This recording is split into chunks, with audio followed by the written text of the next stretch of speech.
अस्सलाम वालेकुम students, I am Mohammad Ahmed Iqbal, M physics. हम पढ़ रहे हैं chapter number 6 work and energy. Previous lecture में हमने पढ़ा था फॉर्म्स ऑफ एनर्जी और आज हम डिस्कस करने वाले हैं major sources of energy. Energy के मेजर सोर्सेज होते हैं हमारे पास। एनर्जी के मेजर सोर्सेज कौन से होते हैं? जैसे कि जो बड़े सोर्सेज हैं हमारे पास, जैसे कि सूरज हो गया, हवा हो गई, इसके अलावा पानी हो गया हमारे पास। ये क्या है? एनर्जी के बड़े सोर्सेज हैं। यहाँ पे हम लिखते हैं कि हमारे पास विंड जो है हमारे पास एक एनर्जी का बड़ा सोर्स है। सेकंड नंबर पे हमारे पास एक और सोर्स है जो सबसे बड़ा सोर्स है हमारे पास, सूरज जो है वो एनर्जी का एक और बड़ा सोर्स है हमारे पास है। इसके अलावा वाटर वेव्स कह लें या फिर पानी कह लें, ये भी हमारे पास एनर्जी का सोर्स है। विंड क्या है कि जो हवा चलती है ये बहुत स्ट्रॉन्ग होती है, इससे हम क्या करते हैं, एनर्जी को लेते हैं। जैसे कि हमारे पास एनर्जी का हम प्रोपेलर्स लगा देते हैं, बड़े बड़े विंड मिल्स लगा देते हैं हम जहाँ से इलेक्ट्रिक एनर्जी को हासिल करते हैं। इसके अलावा सूरज है, सूरज से क्या हासिल करते हैं? सूरज से हम हीट एनर्जी हासिल करते हैं। इसके अलावा क्या है? सोलर एनर्जी है। सोलर एनर्जी से हम क्या करते हैं, उसको किसमें, इलेक्ट्रिकल एनर्जी को में कन्वर्ट करते हैं। इसके अलावा वाटर है, वाटर से हम डैम बनाते हैं, उसको पानी को स्टोर करते हैं। डैम स्टोर करने के बाद वहाँ से हम क्या करते हैं कि प्रोपेलर्स जनरेटर लगा देते हैं। जनरेटर की मदद से हम क्या करते हैं, पानी को फ्लो करके हम इलेक्ट्रिक एनर्जी को हासिल करते हैं। इसके अलावा हमारे पास और क्या सोर्सेज हैं एनर्जी के? कोल हो गया, ऑयल हो गया या गैसेज हो गया। ये क्या है हमारे पास? फॉसल फ्यूल्स हैं हमारे पास है। फॉसल फ्यूल्स जो हैं हमारे पास किस काम आते हैं हमारे पास? ये घरों को गर्म करने के लिए इस्तेमाल होते हैं। इसके अलावा इंडस्ट्रीज़ को चलाने के लिए या फिर ट्रांसपोर्ट को चलाने के लिए इस्तेमाल होते हैं। जैसे कि हम बस में गाड़ी चला रही है तो वहाँ पे हम क्या करते हैं कि गाड़ी में या तो डीजल डालना पड़ता है या फिर पेट्रोल डालना पड़ता है। पेट्रोल या डीजल ये जो है या फिर हवाई जहाज़ जो है इसमें क्या डालते हैं? केरोसिन ऑयल डालते हैं। तो ये पेट्रोल जो है, डीजल और जो केरोसिन ऑयल है हमारे पास, ये क्या चीज़ है? ये फॉसल फ्यूल्स हैं हमारे पास है। इसके अलावा इंडस्ट्री चलाने के लिए बड़ी इंडस्ट्रीज जब रन करती हैं तो इंडस्ट्रीज़ वालों ने जनरेटर्स रखे हुए हैं, बड़े बड़े जनरेटर्स हैं, वो वर्क करते हैं, वो अपनी इलेक्ट्रिक एनर्जी जो है वो खुद प्रोड्यूस करते हैं। उसके लिए भी हमें फॉसल फ्यूल्स की ज़रूरत होती है।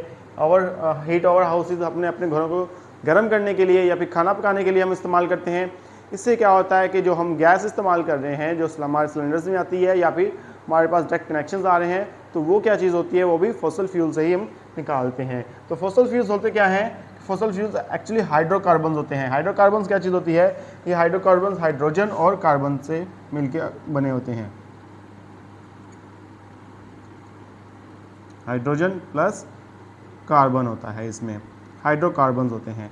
अब ये जो हाइड्रोकार्बन्स है ये किस की प्रोसेस में बर्न होते हैं? ये हाइड्रोकार्बन्स ऑक्सीजन की प्रोसेस में बर्न होते हैं। यानी कि हमारे पास ऑक्सीजन मौजूद होगी तो यही हाइड्रोकार्बन्स बर्न होंगे, अदरवाइज ये बर्न नहीं होंगे हमारे पास है।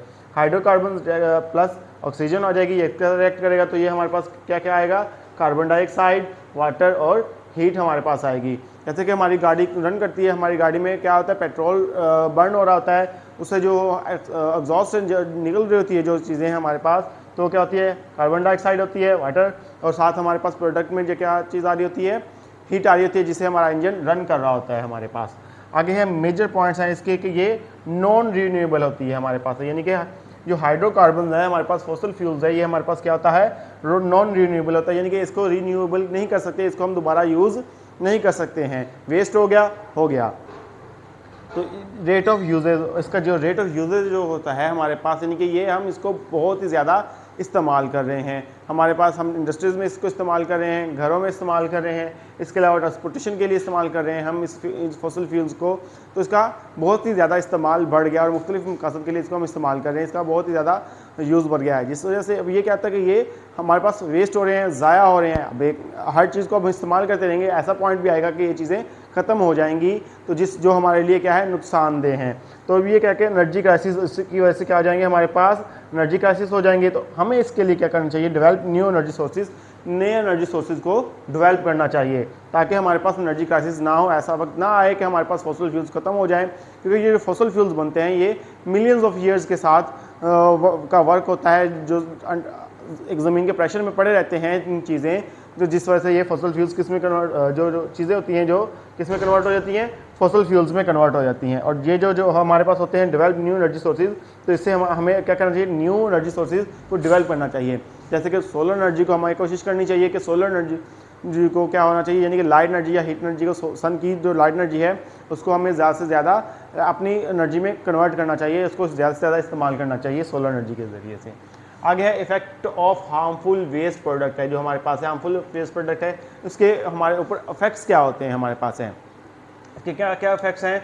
इन्वायरमेंटल पोल्यूशन होता है हमारे पास है, यानी कि हमारे पास आसपास इन्वायरमेंटल पोल्यूशन होता है, जैसे कि हमारे पास क्या होते हैं कि हमारे पास वेस्ट जो होता है सॉलिड वेस्ट होता है हमारे पास आसपास हमारे पास होता है, घरों के इर्द गिर्द जो है हमारे पास यही होता है। इसके अलावा क्या होता है, इंडस्ट्रीज़ का जो सॉलिड वेस्ट होता है ये हम बाहर फेंक देते हैं, हम इसको साफ़ नहीं करते हैं, इसको फिल्टर नहीं करते हैं। इसके अलावा और क्या होता है, हमारे पास एयर पोल्यूशन आ रहा है कि इंडस्ट्रीज़ जो बर्न कर रही हैं फ्यूल्स को, उसके ज़रिए क्या हो रहा है कि चिमनीज़ के ज़रिए धुआं निकल रहा है, जहाँ पे कार्बन डाइऑक्साइड, कार्बन मोनोऑक्साइड और बहुत सारी जहरीली गैसेज होती हैं वो निकल रही है, एटमॉस्फेयर में फैल रही है, जो हमारे लिए नुकसानदेह है। इसके अलावा इंडस्ट्री जब चलती है या मशीनरी चलती है या फिर कोई भी ट्रांसपोर्ट की चीज़ चलती है तो उससे क्या होता है कि साउंड जो होता है कि साउंड पोल्यूशन जो होती है हमारे पास फैलती है, जिससे बहुत सारी बीमारियाँ फैल रही हैं, जिसकी वजह से हमारे पास क्या हो रहा है, हेडेक हो रहा है, हेडेक यानी कि सर दर्द हो रहा है हमारे पास है, टेंशन आ रही है, उसके बाद नोजिया आ गया हमारे पास, एलर्जिक रिएक्शन आ गया, स्किन एलर्जी हो रही है, आइज